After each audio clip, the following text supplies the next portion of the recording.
नमस्कार दोस्तों, set class with Ashok sir में आपका स्वागत है।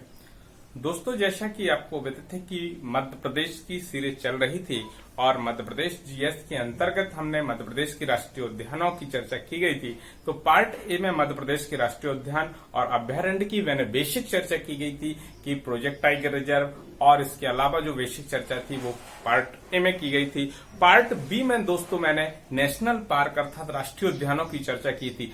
आज दोस्तों ये पार्ट 3 अभ्यारण्य का इसी के अंतर्गत पार्ट 3 बना रहा हूं और जो बेस रहेगा मध्य प्रदेश के अभ्यारण्य अर्थात वाइल्ड लाइफ सेंचुरी के बारे में। दोस्तों, मध्य प्रदेश के जो अभ्यारण्य होंगे तो टोटल हमने राष्ट्रीय उद्यानों की चर्चा दोस्तों कर चुका था कि मध्य प्रदेश में टोटल राष्ट्रीय उद्यान वर्तमान में 12 हो चुके हैं। और अभ्यारण्यों की बात करते हैं दोस्तों तो 31 अभ्यारण्य है, जिसमें से लगभग 26 आपके पूर्ण रूप से है और आपके 5 प्रस्तावित है। इस प्रकार से टोटल 31 अभ्यारण्य है। दोस्तों, कितने हैं टोटल? वर्तमान में 31 अभ्यारण्य मध्य प्रदेश में है। इनमें से दोस्तों हमें सबसे पहले तो ये देखना है कि अभ्यारण्य गठित कहाँ किए जाते हैं। तो दोस्तों इस पर भी मैंने चर्चा की थी, लेकिन फिर भी बता दूं कि वन्य जीव अभ्यारण्य अर्थात मध्य प्रदेश से अभ्यारण्यों का जो गठन किया जाता है दोस्तों, वो किसी एक विशेष प्रजाति के संरक्षण और संवर्धन के लिए किया जाता है। यदि आ जाए कि अभ्यारण्यों का गठन क्या किया जाता है तो किसी एक विशेष प्रजाति के लिए। किसके लिए दोस्तों? एक विशेष प्रजाति के लिए इसका गठन किया जाता है, विशेष प्रजाति के लिए, और विशेष प्रजाति के संरक्षण संवर्धन। क्लियर दोस्तों? इसके बाद दोस्तों एक क्वेश्चन और आता है कि अभ्यारण्य और राष्ट्रीय उद्यान। तो अभ्यारण्य जो होते हैं दोस्तों वो संरक्षित वनों में, कहां पर दोस्तों? संरक्षित वन के बारे में पूछा जाता है। और जो आरक्षित वन होते थे दोस्तों वहां पर नेशनल पार्कों का गठन किया जाता है दोस्तों। तो संरक्षित वन के बारे में भी मैंने बतलाया था। वह वन जो सरकार के नियंत्रण में होते हैं, परंतु उसमें स्थानीय निवासियों के लिए कुछ छूट होती है, परंतु जो हमारे आरक्षित वन होते हैं उसमें स्थानीय निवासियों को किसी भी प्रकार की छूट नहीं होता, पूर्णतः प्रतिबंधित होते हैं दोस्तों। तो बात करेंगे हम मध्य प्रदेश के अभ्यारण्यों की। तो सबसे पहले मध्य प्रदेश के मैप से भी इसको समझते चलेंगे दोस्तों। जैसे अब बात करेंगे दोस्तों मध्य प्रदेश, और मध्य प्रदेश के टोटल अभ्यारण्यों की मैंने चर्चा की थी, जिसमें सबसे पहले 2 क्वेश्चन ही बनेंगे अभ्यारण्य से दोस्तों। इसमें सबसे पहला क्वेश्चन जो बनता है दोस्तों कि मध्य प्रदेश का सबसे बड़ा अभ्यारण्य दोस्तों, सबसे बड़ा अभ्यारण्य। तो दोस्तों आप लोग परिचित होंगे कि मध्य प्रदेश का सबसे बड़ा अभ्यारण्य है वो है नौरादेही। कौन सा है दोस्तों? नौरादेही। अब बात आती है, क्वेश्चन यही पूछ लिया जाता है कि मध्य प्रदेश का यदि सबसे बड़ा अभ्यारण्य नौरादेही है तो वो कहां पर स्थित है दोस्तों? तो वो हमारे सागर में है। कहां पर है दोस्तों? सागर में। इसका क्षेत्रफल भी पूछ लिया जाता है, तो इसका क्षेत्रफल अर्थात एरिया कितना है दोस्तों? ये इंपोर्टेंट है क्योंकि कई बार पेपर में पूछा गया। तो 1197.04 वर्ग किलोमीटर क्षेत्रफल पर फैला हुआ है दोस्तों। तो पहला क्वेश्चन दोस्तों यहां से यही बनेगा कि मध्य प्रदेश का सबसे बड़ा अभ्यारण्य कौन सा है? नौरादेही है। और नौरादेही कहां पर है दोस्तों? सागर जिले में है। और सागर जिले में अर्थात इसका क्षेत्रफल कितना है दोस्तों ये भी पूछा जाता है। तो 1197.04। कुछ बॉक्स दोस्तों इसमें 1194 भी मिलता है, 1194। यदि 1197 जब न दिया हो ऑप्शन में तब 1194 लगाना, नहीं तो 1197.04 वर्ग किलोमीटर है दोस्तों। क्लियर हुआ दोस्तों? फिर इसकी स्थापना की भी बात पूछ ली जा सकती है कि स्थापना तो 1975 में नौरादेही अभ्यारण्य की स्थापना दोस्तों की गई थी। इसके बाद दोस्तों इसमें कुछ पुनर्वास किया। अफ्रीकी चीते का भी इसमें पुनर्वास किया गया, अफ्रीकी चीता। और कान्हा राष्ट्रीय उद्यान से बाघ और शेर भी लाए गए। क्या है दोस्तों? बाघ और शेर। ये कहां से लाए गए हैं दोस्तों? कान्हा किसली राष्ट्रीय उद्यान से भी यहाँ पर बाघ और शेर भी लाए गए। अफ्रीकी चीतों का भी पुनर्वास किया गया दोस्तों। क्लियर? तो ये फैक्ट आपके पेपर की दृष्टि से इम्पोर्टेंट रहेंगे। इसी में दोस्तों क्वेश्चन फिर अगला पूछा जा सकता है कि मध्य प्रदेश का सबसे छोटा राष्ट्रीय उद्यान, सबसे छोटा अभ्यारण्य, क्योंकि अभ्यारण्य की बात चल रही दोस्तों, राष्ट्रीय उद्यान नहीं अभ्यारण्य। तो मध्य प्रदेश का सबसे छोटा अभ्यारण्य दोस्तों कौन सा है? राला मंडल। कौन सा है दोस्तों? राला मंडल। अब बात तो दोस्तों राला मंडल सबसे छोटा है और राला मंडल का यदि क्षेत्रफल याद रखना है तो 2, 3, 4 सीधी गिनती याद रखना और 2 के बाद दशमलव लगा देना, अर्थात 2.34 वर्ग किलोमीटर एक क्षेत्रफल है राला मंडल। अब है कहां पर दोस्तों? राला मंडल इंदौर में है। कहां पर है दोस्तों? इंदौर। ये भी याद रखना कि ये सागर में है नौरादेही, और राला मंडल हमारा दोस्तों कहां पर है? मध्य प्रदेश के इंदौर में है। और इसका क्षेत्रफल दोस्तों कितना है? 2.34, अर्थात सीधी गिनती याद रखना दोस्तों 2, 3, 4 और 2.34 वर्ग किलोमीटर राला मंडल इंदौर में है। और इसके बाद दोस्तों एक पूछा जाता है कि यहाँ पर वर्ष 2017 में, अभी हाल ही में वर्ष 2017 में यहाँ पर लोमड़ी संरक्षण केंद्र बनाया गया है। क्या है दोस्तों? लोमड़ी संरक्षण केंद्र बनाया गया है। क्लियर दोस्तों? तो ये यहाँ से पेपर में सबसे ज्यादा क्वेश्चन पहले दिए अभ्यारण्य से पूछे जाते हैं, तो 2 के बारे में पूछा जा सकता है, इसके बाद अलग अलग पूछे जाते हैं दोस्तों, वो देखेंगे दोस्तों। अब यहीं से 2 के बाद 2 क्वेश्चन और पढ़ेंगे 2 अभ्यारण्यों के बारे में। क्वेश्चन आता है खरमौर पक्षी के लिए। तो दोस्तों मैंने बताया था कि 2 अभ्यारण्य ऐसे हैं जो खरमौर पक्षी के लिए हैं दोस्तों, फिर 2 अभ्यारण्य ऐसे हैं जो आपके सोन चिड़ैया के लिए है दोस्तों, 3 आपके अभ्यारण्य ऐसे हैं जो घड़ियाल के लिए संरक्षण है दोस्तों। इस प्रकार से 2 आप वो याद कर चुके, इसके बाद 2 में 2 जोड़ेंगे 4, 2 में 2 जोड़ेंगे तो 6 और 2 3 जोड़ेंगे दोस्तों। इस प्रकार से दोस्तों टोटल 9 की बात करेंगे। अब बात करते हैं खरमौर पक्षी के बारे में। 2 कंप्लीट हो चुके। खरमौर पक्षी के बारे में मैंने ये कहा था कि साख याद रखना भाई। खरमौर पक्षी को बचाना तो हमें किसी चीज को बचाने के लिए हमें अपनी साख रखनी है, और साख सा से सरदारपुर, देखिए दोस्तों, और सा से सैलाना दोस्तों, दोनों ही एक ही शब्द से है। तो आपको ऐसे याद रखना, खा से खरमौर और खरमौर पक्षी की साख बचाना है तो हमने सा से सरदारपुर और सा से सैलाना दोस्तों। क्लियर हुए दोस्तों? अब बात आती है दोस्तों सरदारपुर अभ्यारण्य और सैलाना अभ्यारण्य कहां पर है दोस्तों, ये इंपोर्टेंट है। तो सरदारपुर हमारा कहां है दोस्तों? धार में है। कहां है दोस्तों? धार जिले में सरदारपुर है। तो दोस्तों यहीं से बात आती है सैलाना। तो सैलाना भी तो यहीं पर है दोस्तों, रतलाम।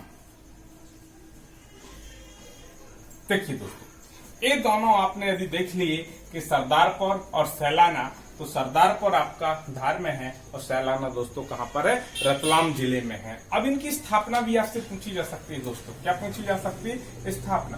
दोनों की स्थापना 1983 में की गई थी। 1983 में इन दोनों की स्थापना की गई थी। क्लियर दोस्तों? बस इतना ही आपसे इसमें पूछा जाएगा। किस पक्षी के लिए? खरमौर पक्षी के लिए सरदारपुर धार में। देखिए दोस्तों अब दार से बना धार, याद रहेगा दोस्तों। और इसी प्रकार से सैलाना ला से बना रतलाम दोस्तों, याद रखना है। लाना रतलाम, लाम दार धार। इस प्रकार से दोस्तों साख बचाना है खरमौर पक्षी के लिए दोस्तों, इस प्रकार से याद रहेंगे। इसके बाद दोस्तों 2 की बात करेंगे फिर सोन चिड़ैया के लिए। सोन चिड़िया या चिड़ैया, देखिए तो दोस्तों हमने 2 पढ़े खरमौर पक्षी के लिए। अब हम 2 पढ़ेंगे किसके लिए दोस्तों? सोन चिड़ैया अर्थात सोन चिड़िया के संरक्षण के लिए। देखिए दोस्तों इसके लिए भी हमारे 2 ही हैं। एक आपने देखा घाटी गांव, कौन सा दोस्तों? घाटी गांव, और दूसरा है करेरा अभ्यारण्य। इन 2 अभ्यारण्य, अब घाटी गांव, गा से ग्वालियर याद रखना। कहा दोस्तों? ग्वालियर। और वहीं से देखिए दोस्तों दोनों ये पास पास है। वहीं करेरा दोस्तों कहाँ है? शिवपुरी में है। कहाँ है दोस्तों? शिवपुरी। रारा शिवपुरी पा उसमें भी आता है। तो आपको याद रखना है कि घाटी गांव कहाँ है दोस्तों? ग्वालियर में है। करेरा कहाँ पर है दोस्तों? शिवपुरी में है। और इनकी भी स्थापना यदि दोस्तों पूछ ली जाए तो 1981 में इनकी स्थापना की गई थी। तो पहले हमारी सोन चिड़ैया की स्थापना के बारे में, सोन चिड़ैया का संरक्षण किया गया तो 81 में पहले इसकी स्थापना की गई, और फिर इसके बाद 2 वर्ष बाद 83 में दोस्तों हमारी सरदारपुर और सैलाना की स्थापना की गई थी दोस्तों, इस सोन चिड़ैया के लिए। क्लियर दोस्तों? यहां तक क्लियर हो गया हो। इसके बाद दोस्तों 3 अभ्यारण्य और देखना है। 3 अभ्यारण्य मैंने बतलाए, 3 को सूत्र के माध्यम से मैं बता चुका हूं। सोचकें, क्या है दोस्तों? सोचकें।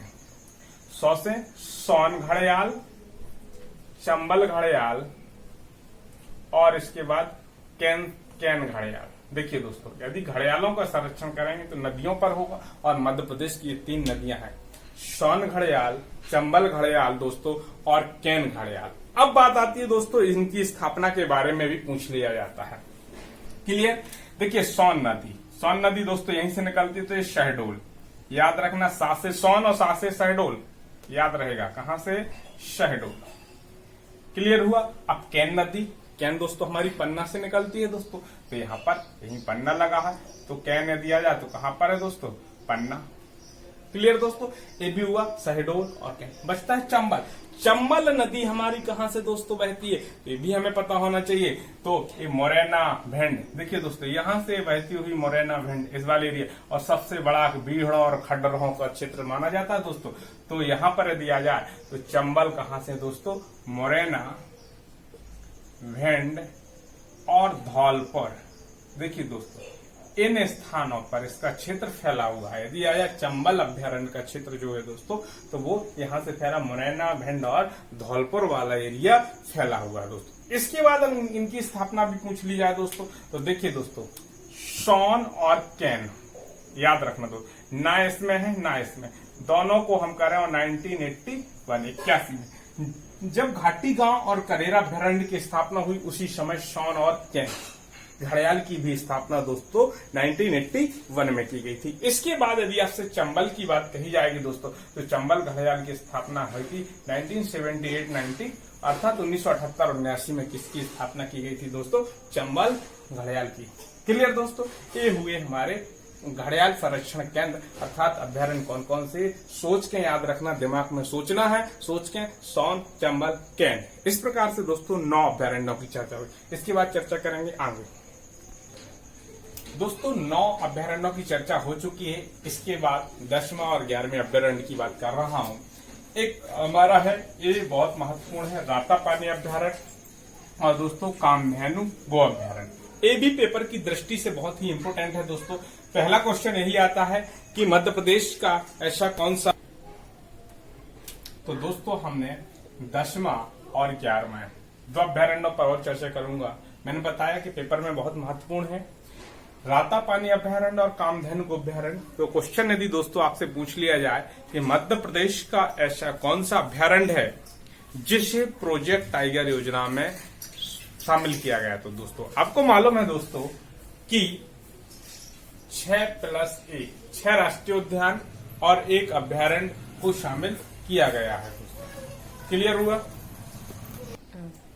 तो दोस्तों दोनों अभ्यारण्यों के बारे में बता रहा था कि 6 राष्ट्रीय उद्यान है और 1 अभ्यारण्य है जिसे हमने प्रोजेक्ट टाइगर योजना अर्थात पीटी योजना में शामिल किया गया दोस्तों। तो ये क्वेश्चन पूछा जाता हमेशा कि मध्य प्रदेश के किस अभ्यारण्य को प्रोजेक्ट टाइगर योजना अर्थात आपका बाघ संरक्षण परियोजना के अंतर्गत शामिल किया गया।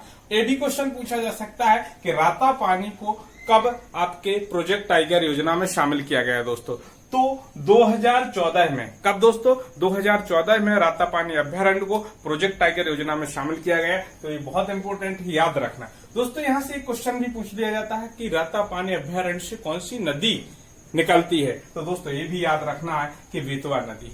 कौन सी? और बेतवा नदी का उद्गम भी दोस्तों कहां से होता है? रायसेन के कोमरा गांव से। कहां से होता है दोस्तों? रायसेन के कोमरा गांव। अर्थात ये भी आ जाए कि रातापानी अभ्यारण्य मध्य प्रदेश के किस जिले में है दोस्तों, तो रायसेन जिले में है, और कुछ भाग हमारा सीहोर का भी इसमें लिया जाता है दोस्तों। क्लियर हुआ? इसके बाद यदि इसकी स्थापना के बारे में पूछा जाए कि रातापानी अभ्यारण्य की स्थापना कब हुई थी, तो 1976 अर्थात 1976 में इसकी स्थापना की गई थी दोस्तों। तो यहां से इस प्रकार से क्वेश्चन बनेंगे दोस्तों। कामधेनु गो अभ्यारण्य से भी पूछा जाता है कि विश्व का या भारत का या मध्य प्रदेश का पहला कामधेनु गो अभ्यारण्य कौन सा स्थापित किया गया, कहां पर स्थापित किया गया, तो दोस्तों इसकी स्थापना 24 दिसंबर 2012 को की गई थी। कब की गई थी दोस्तों? याद रखना, कामधेनु गो अभ्यारण्य की स्थापना 24 दिसंबर 2012, 12 दूनी 24, याद रखना है दोस्तों, कभी भूलने लगे 24 का आधा 12 या 12 दूनी 24, 24 दिसंबर 2012 को इसकी स्थापना। अब बात कही जाती है कहाँ की गई थी, पहले शाजापुर जिला मिलता है, क्योंकि शाजापुर जिले में इसकी स्थापना सुसनेर में की गई थी, परंतु शाजापुर से पृथक होकर के हमारा नया जिला बन गया था आगरमालवा। कौन सा दोस्तों? आगर मालवा। तो यदि वर्तमान परिस्थिति में पूछा जाएगा कि कामधेनु गो अभ्यारण्य कहाँ पर है दोस्तों, तो वो आगर मालवा जिले में है और आगर मालवा जिले की सुसनेर तहसील में। कहाँ पर है दोस्तों? सुसनेर तहसील में कामधेनु गो अभ्यारण्य की स्थापना की गई थी। तो दोस्तों इस प्रकार से 10 और 11वां अभ्यारण्य की चर्चा होती है। इसके बाद आगे अगले अभ्यारण्यों की बात करूंगा दोस्तों। क्लियर दोस्तों, इन अभ्यारण्यों की भी चर्चा करूंगा। 11 अभ्यारण्य की हम चर्चा कर चुके हैं।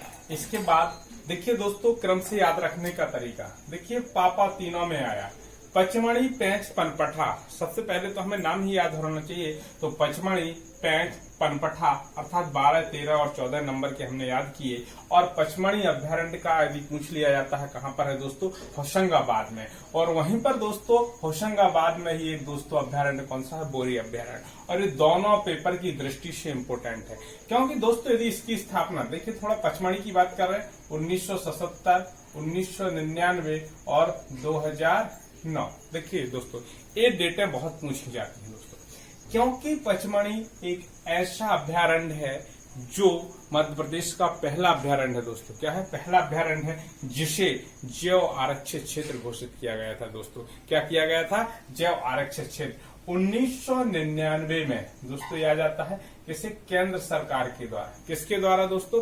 केंद्र सरकार के द्वारा। और इसके बाद इसको 2009 में यूनेस्को के द्वारा। किसके द्वारा दोस्तों? यूनेस्को के द्वारा। तो ये याद रखना है दोस्तों कि मध्य प्रदेश का पचमढ़ी अभ्यारण्य एक ऐसा अभ्यारण्य है, पहला अभ्यारण्य है जिसको दोस्तों क्या कर दिया गया था? 1977 में स्थापना हुई, 1999 में केंद्र सरकार के द्वारा इसको आरक्षित क्षेत्र घोषित किया गया था और 2009 में आपको यूनेस्को के द्वारा जो आरक्षित क्षेत्र घोषित कर दिया गया था दोस्तों। तो ये क्वेश्चन पूछ लिया जाता है। यहाँ से क्वेश्चन आ जाता था कृष्ण मृग के लिए कौन सा अभ्यारण्य है? तो दोस्तों ये भी याद रखना कि पचमढ़ी अभ्यारण्य कृष्ण मृग के लिए है। क्लियर। इसके बाद जो राष्ट्रीय उद्यान दोस्तों चर्चा की थी, तो वहां पर भी सतपुड़ा के बारे में पढ़ा था।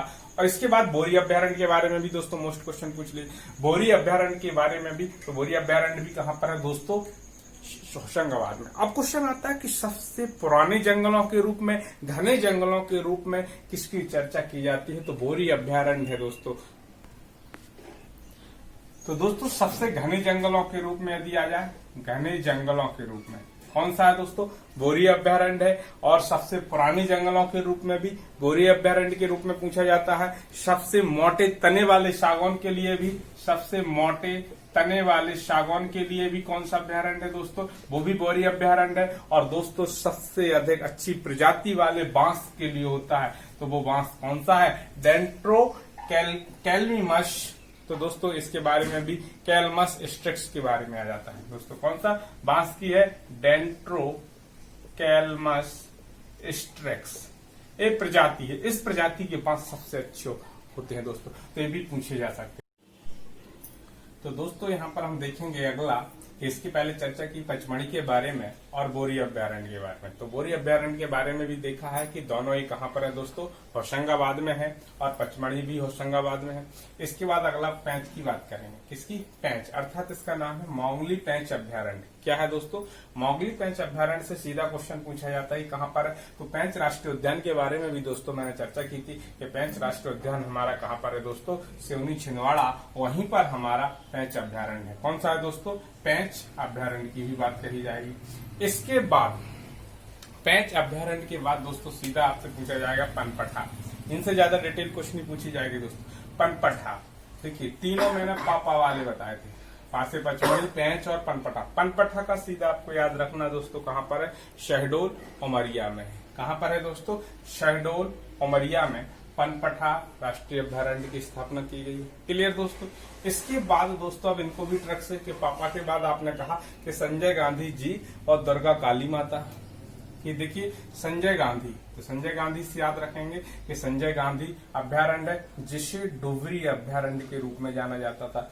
इसको मैंने पहले वो भी बताया था कि संजय गांधी राष्ट्रीय उद्यान की भी चर्चा की थी दोस्तों। किसकी बात की थी? संजय गांधी राष्ट्रीय उद्यान की बात। तो ये भी कहाँ है दोस्तों? सीधी में। सासे संजय, सासे सीधी में हमने पढ़ा था। क्योंकि दोस्तों ये भी पढ़ा था कि जब जो राष्ट्रीय उद्यान था इसका आधा भाग दोस्तों कहाँ चला गया था? छत्तीसगढ़ में बट के चला गया था। तो ये भी याद रखना है। और यहाँ से एक क्वेश्चन और पूछा जा सकता है कि यहाँ पर कुछ नदियां हैं, गोपद, बनास। देखिए दोस्तों, तो यदि आपसे पूछा जाए गोपद, बनास और सोन प्रमुख है, सोन भी यहीं से निकलती है, तो गोपद, बनास, सोन, ये नदियां किस राष्ट्रीय अभ्यारण्य से होकर के गुजरती हैं दोस्तों? गोपद, बनास और सोन नदियां यहां से निकलती हैं दोस्तों। क्लियर हुआ? इससे ज्यादा कुछ नहीं पूछा जाएगा। इसके बाद आता है गांधी सागर। देखिए, गांधी सागर अभी जब हम परियोजनाएं पढ़ेंगे और चंबल नदी के बारे में पढ़ेंगे दोस्तों, तो गांधी सागर परियोजना भी है और वो कहां पर है दोस्तों? चंबल नदी पर है। तो आपको यहां पर भी देखना है कि गांधी सागर अभ्यारण्य की बात कही जाए। किसकी दोस्तों? गांधी सागर अभ्यारण्य है, और वो हमारा कहाँ है दोस्तों? नीमच मंदसौर, क्योंकि यहीं पर हमारा बांध बना हुआ। फिर यहाँ से एक क्वेश्चन पूछ लिया जाता है दोस्तों। क्या पूछ लिया जाता है? कि जो गांधी सागर है वो चंबल नदी को, जैसे कि यहाँ से हमारी जाना पाव पहाड़ी से यहाँ से निकलती है इंदौर की महू, और ये इस टाइप से ऐसे ऐसे होती हुई ये नदी बहती है, तो यहाँ पर मंदसौर दोस्तों, तो नीमच और मंदसौर, तो यहाँ पर एक गांधी सागर अभ्यारण्य, यहाँ से नदी निकलती है। इसी के यहाँ पर मंदसौर में आपका क्या है दोस्तों? गांधी सागर बांध भी बनाया गया है। और यहीं पर हमारा तो क्वेश्चन आ जाता है कि चंबल नदी को दो भागों में कौन सा अभ्यारण्य को, किस अभ्यारण्य को चंबल नदी दो भागों में बांटती है? तो गांधी सागर अभ्यारण्य को चंबल नदी दो भागों में बांटते हैं। क्लियर दोस्तों? और ये कहां पर है? नीमच और मंदसौर में। ये क्वेश्चन भी पूछा जा सकता है दोस्तों। इसके बाद आता है दुर्गा काली। देखिए, अब दुर्गा काली दो माताएं विद्यमान हो चुकी है, तो दुर्गा काली के बारे में आप चर्चा करेंगे तो दुर्गावती अभ्यारण्य की बात करेंगे। देखिए दोस्तों, ज्यादातर आप मध्य प्रदेश के जीएस में पढ़ेंगे तो दुर्गावती के नाम से जितने भी संस्थान है, अकादमी जो भी है, वो जबलपुर में मिलेंगी। लेकिन इधर दुर्गावती अभ्यारण्य यदि पूछा जाए और ऑप्शन में जबलपुर भी दिया रहेगा, लेकिन ये जबलपुर में नहीं है दोस्तों। कहाँ पर है दोस्तों? ये दमोह जिला में है। कहाँ पर है दोस्तों? दमोह में। तो याद रखना कि दुर्गावती अभ्यारण्य दोस्तों कहाँ पर है? दमोह में। तो केवल इसका यही नाम याद रखना, दमोह जिले में। क्लियर दोस्तों? इसके बाद काली माता से आता काली भीत की बात कहेंगे। किसकी दोस्तों? काली भीत। और काली भीत अभ्यारण्य कहाँ पर है दोस्तों? बैतूल जिले में। कहाँ पर है दोस्तों? बैतूल जिले। लेकिन अब यहाँ पर एक क्वेश्चन पूछ लिया जाता है दोस्तों, बैतूल जिले के बारे में पूछा जाता है कि एक काली भीत अभ्यारण्य और मेघराज अभ्यारण्य, कौन सा दोस्तों? मेघराज अभ्यारण्य कहाँ का है दोस्तों? महाराष्ट्र का। कहाँ का है दोस्तों? मेघराज मां से महाराष्ट्र। कालीभीत हमारा मध्य प्रदेश का है, और वो कहाँ का है दोस्तों? बैतूल जिला। इन दोनों को दोस्तों क्या किया जाता है? दोनों को जोड़कर बाघ गलियारा बनाया जाता है। बाघ गलियारा, ये याद रखना दोस्तों। कालीभीत अभ्यारण्य के साथ महाराष्ट्र के किस अभ्यारण्य को जोड़कर मेघ गलियारा बनाया जाता है, बाघ गलियारा बनाया जाता है? तो मेघराज अभ्यारण्य को। ये क्लियर हुआ दोस्तों? ये बहुत मोस्ट है ये। और फिर यहाँ पर एक क्वेश्चन आता है चीते और काले भालू के संरक्षण के लिए। किसके लिए दोस्तों? चीते और काले भालू।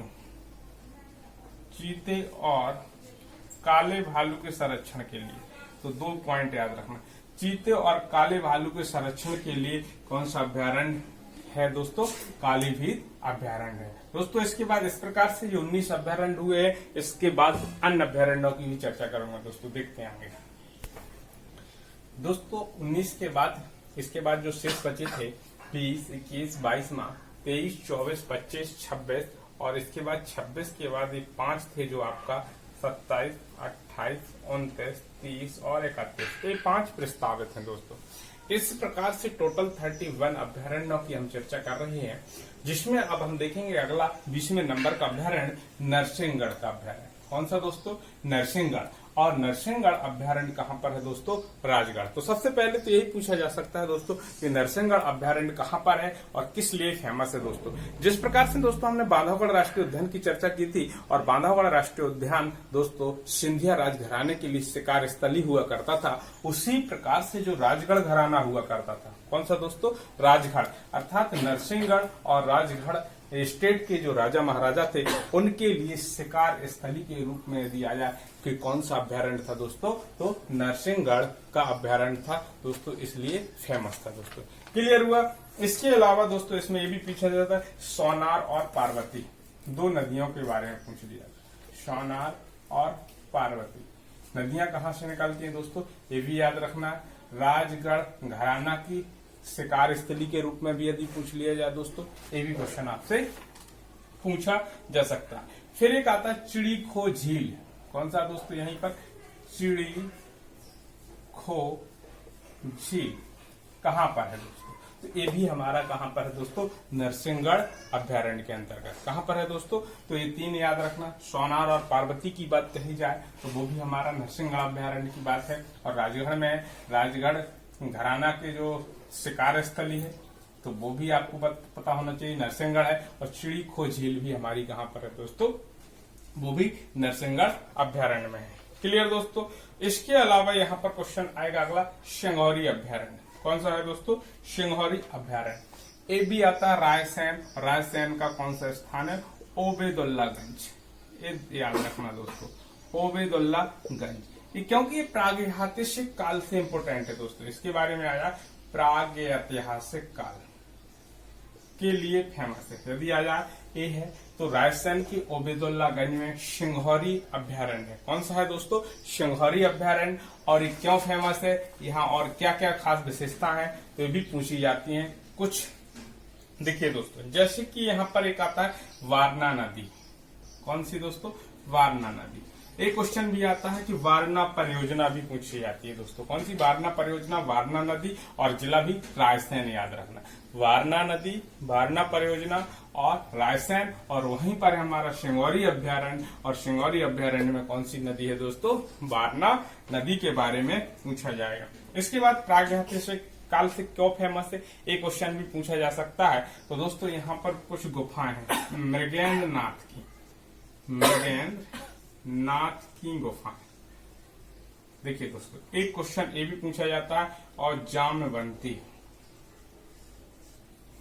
दो क्वेश्चन मोस्ट है, पहला वारणा नदी, मृगेंद्र नाथ की गुफाएं, और जामवंती की भी गुफाएं यदि पूछ लिया है दोस्तों, वो कहां पर है, सिंघौरी अभ्यारण्य, और वो कहां है, राजस्थान के ओबेदुल्लागंज में स्थित है। क्लियर दोस्तों। इसके बाद एक आता है चौकीगढ़ का किला, यहीं पर। कौन सा है दोस्तों, चौकीगढ़ का किला भी आपसे पूछा जा सकता है। तो ये बहुत इंपॉर्टेंट है, ये पूछा जा सकता है। सिंघौरी अभ्यारण्य, रायसेन, ओबेदुल्लागंज। क्लियर। इसके बाद आता है खियोनी अभ्यारण्य दोस्तों। कौन सा है, खियोनी, याद रखना।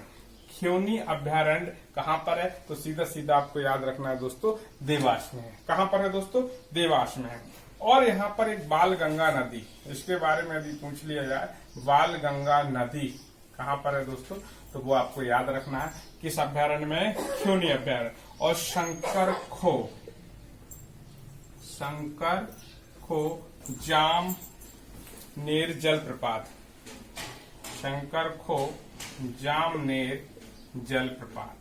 देखिए दोस्तों, एक दो चीजें यहां से पूछी जा सकती हैं कि खियोनी अभ्यारण्य कहां पर है दोस्तों, सीधा सीधा देवास जिले में है। और यहाँ पर क्या है, एक बालगंगा नदी की चर्चा की जाएगी। और यह दूसरा आ जाएगा शंकर खो जामनेर जलप्रपात की यदि बात कही जाएगी दोस्तों, तो वो कहां पर है, खियोनी अभ्यारण्य में।